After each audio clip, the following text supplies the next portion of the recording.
నమస్తే, welcome to our voice. నేను journalist నవత.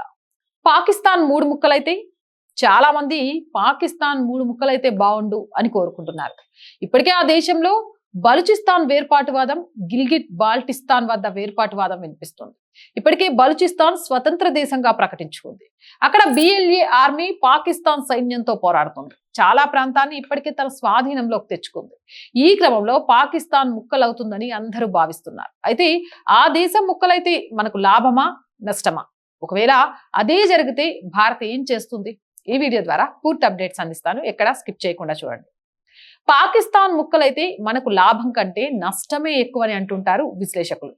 ఆ దేశంలో దశాబ్దాలుగా పేరుకుపోయిన ఇస్లామిక్ రాడికలిజమే ఇందుకు ప్రధాన కారణం. ముఖ్యంగా పాక్ మూడు ముక్కలైతే అప్పుడు మూడు పాకిస్తాన్లతో మనం పోరాడాల్సి ఉంటుంది. ఇప్పుడు ఉన్న ఒక్క పాకిస్తాన్తోనే మనకు పెద్ద సమస్యగా మారుతుంది. అదే మూడు దేశాలైతే మరిన్ని ఇబ్బందులు తప్పవు. మొదటగా గిల్గిట్ బాల్టిస్తాన్ విషయానికి వస్తే ఈ ప్రాంతం కాశ్మీర్లో భాగం. ఒకప్పుడు ఇది భారత్తోనే ఉండేది. స్వతంత్రం తర్వాత నెహ్రూ చేసిన తప్పిదం వల్ల పాకిస్తాన్ ఈ ప్రాంతాన్ని ఆక్రమించుకుంది. దీన్నే మనం పిఓకే అని పిలుస్తాం. ఈ ప్రాంతాన్ని తిరిగి స్వాధీనం చేసుకోవాలని భారత్ ఎప్పటి నుంచో అనుకుంటుంది. ఇందుకోసం పార్లమెంట్ లో ఒక రెజల్యూషన్ కూడా పాస్ అయింది. మన దేశ సైన్యం ఆ ప్రాంతాన్ని తిరిగి తీసుకురావడానికి సర్వం సిద్ధంగా ఉంది. ప్రభుత్వం ఆదేశం ఇవ్వడమే లేట్, కొద్ది వారాల్లోనే ఆ ప్రాంతాన్ని భారత్ లో కలిపేయగలదు.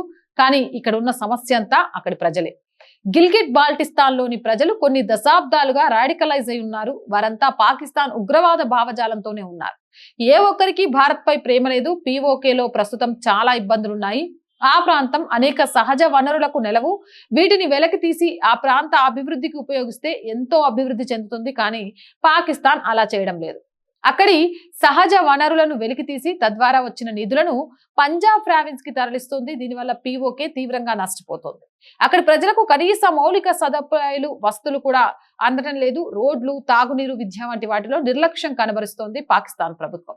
దీనికి తోడు చైనా నిర్మిస్తున్న బెల్ట్ అండ్ రోడ్ ఇనిషియేటివ్ వల్ల అక్కడి ప్రజలు తీవ్రంగా నష్టపోతున్నారు. దీంతో చాలా సార్లు పాకిస్తాన్ ప్రభుత్వానికి వ్యతిరేకంగా పెద్ద ఎత్తున నిరసనలు సైతం జరిగాయి.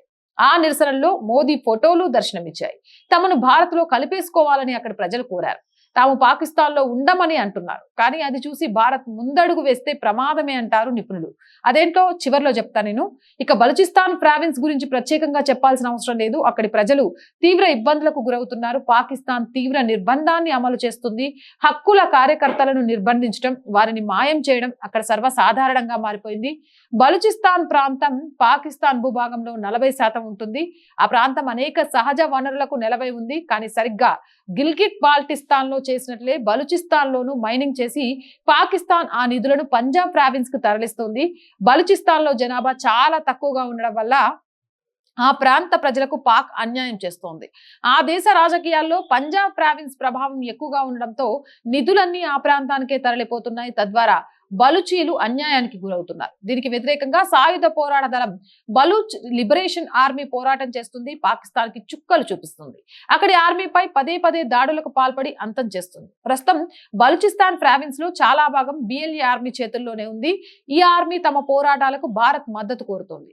తమకు మద్దతిస్తే గనక పాకిస్తాన్ నుంచి విడిపోయి స్వతంత్ర దేశాన్ని ఏర్పాటు చేసుకుంటామని ప్రకటిస్తోంది. ఆపరేషన్ సింధూర్ సమయంలోనూ భారత ప్రభుత్వానికి కృతజ్ఞతలు చెబుతూ లేఖ రాసింది. తమకు కేవలం మోరల్ సపోర్ట్ ఇచ్చినా పాకిస్తాన్ నుంచి స్వతంత్ర దేశంగా ఏర్పాటవుతామంటుంది. కానీ ఈ విషయం పైన భారత్ చూసి చూడనట్లు వ్యవహరిస్తుంది అంటూ గిల్గిట్ బాల్టిస్తాన్ అయినా ఇటు బలూచిస్తాన్ అయినా రెండు ప్రాంతాలకు భారత్ కనీసం సహాయం చేసిన స్వతంత్ర దేశాలుగా ఏర్పాటవుతాయి. కానీ మన దేశం అందుకు ఒప్పుకోవడం లేదు. దానికి కొన్ని కారణాలున్నాయి. ముఖ్యంగా పాకిస్తాన్ ప్రభుత్వం కొన్ని దశాబ్దాలుగా అక్కడి ప్రజల్లో మతోన్మాద భావజాలాన్ని పెంచి పోషించింది. భారత్ పై విద్వేషాన్ని నూరిపోసింది. అక్కడ దాదాపు ప్రతి ఒక్కరిలోనూ ఉగ్రవాద భావజాలం ఉంది. మదర్సాల్లో చదువుకున్న వారంతా ఉగ్రవాదానికి ఏ మాత్రమూ తీసిపోరు. వారికి భారత్ పై నరనరాణ ద్వేషమే ఉంది. కానీ ఇప్పుడు వారికి మన దేశంతో అవసరం ఉంది కాబట్టి మన సహాయాన్ని కోరుతున్నారు. పిఓకేలో తమను భారత్ లో కలిపేసుకోవాలని కోరుతున్నారు. బిఎల్ఏ ఆర్మీ తమకు సహాయం చేయాలని అడుగుతున్నా ఇప్పుడు వారికి అవసరం ఉంది కాబట్టే ఇవన్నీ చేస్తున్నారు తప్ప అంతకు మించి ఏమీ లేదు. అదే వారికి భారత్ సహాయం చేసి పాకిస్తాన్ మూడు ముక్కలు చేస్తే కొత్తగా ఏర్పడే రెండు దేశాల నుంచి మనకి ఇబ్బందులు తప్పవు. ముఖ్యంగా పిఓకే స్వతంత్ర దేశంగా అయితే దాన్ని భారత్లో కలిపేసుకోవడానికి అసలు వీలుండదు. దీంతో మనం ఆ ప్రయత్నం చేసినప్పుడల్లా ఆ ప్రాంతం నుంచి తీవ్ర ఇబ్బందులు ఎదురవుతాయి. ఇక అటు బలూచిస్తాన్ నుండి ఇలాంటి సమస్యలు ఏర్పడే అవకాశం ఎక్కువ.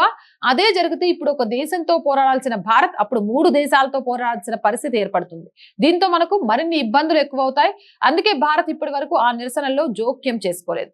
ఆ ప్రాంత ప్రజలే పోరాడి సొంత దేశాన్ని ఏర్పాటు చేసుకున్నప్పుడు భారత్ మద్దతిస్తుందే తప్ప అంతకు ముందే సహాయం చేసే ప్రయత్నము చేయదు. అందున పాకిస్తాన్ గనక ముక్కలయ్యే స్థితికి వస్తే పీఓకేను మన దేశంలో కలిపివేసుకునే అవకాశము ఎక్కువ. ఎందుకంటే ఆ ప్రాంతం గనక స్వతంత్ర దేశంగా ఏర్పడితే ఇక దాన్ని స్వాధీనం చేసుకోవడం మరింత క్లిష్టమవుతుంది. అందుకే ఆ ప్రాంతానికి స్వతంత్ర దేశం అనే ఆప్షన్ కూడా భారత్ ఇవ్వదు. అర్థమైందా? పాకిస్తాన్ 3 ముక్కలు అవ్వడం వల్ల భారత్కి లాభమా నష్టమా? పాకిస్తాన్ 3 ముక్కలు కావాలి అని కోరుకోవడంలో ఎలాంటి ఫలితం ఉంటుంది అనేది తెలియజేయాలనే ఉద్దేశంతోనే ఈ వీడియో చేయడం జరిగింది. ఈ వీడియోపై మీ అభిప్రాయాన్ని కామెంట్ సెక్షన్ లో తెలియజేయండి. మోర్ వీడియోస్ కోసం ఛానల్ వెంటనే సబ్స్క్రైబ్ చేయండి. చాలా మంది వీడియోస్ చూస్తున్నారు బట్ సబ్స్క్రైబ్ చేయడం మర్చిపోతున్నారు. మీరు చేసే ఒక్కొక్క సబ్స్క్రిప్షన్ our వాయిస్ కి మరింత బలాన్ని ఇస్తుంది. So please subscribe our channel. Content బాగుంది అనిపిస్తే లైక్ చేయండి, షేర్ చేయండి. అలాగే ఆర్థికంగా సపోర్ట్ చేయాలి అనుకుంటే సబ్స్క్రిప్షన్ పక్కనే జాయిన్ అనే బటన్ 1 to 5 లెవెల్స్ ఉన్నాయి. అందులో ఏదో ఒక లెవెల్లో సపోర్ట్ చేయొచ్చు. లేదా స్క్రీన్ మీద గూగుల్ పే, ఫోన్ పేతో పాటు అకౌంట్ డీటెయిల్స్ కూడా ఉన్నాయి. మీకు తోచిన సహాయాన్ని అందించవచ్చు. వ్యాపార ప్రకటనల కోసం 8328500576 నెంబర్ని సంప్రదించండి. జై హింద్, జై భారత్.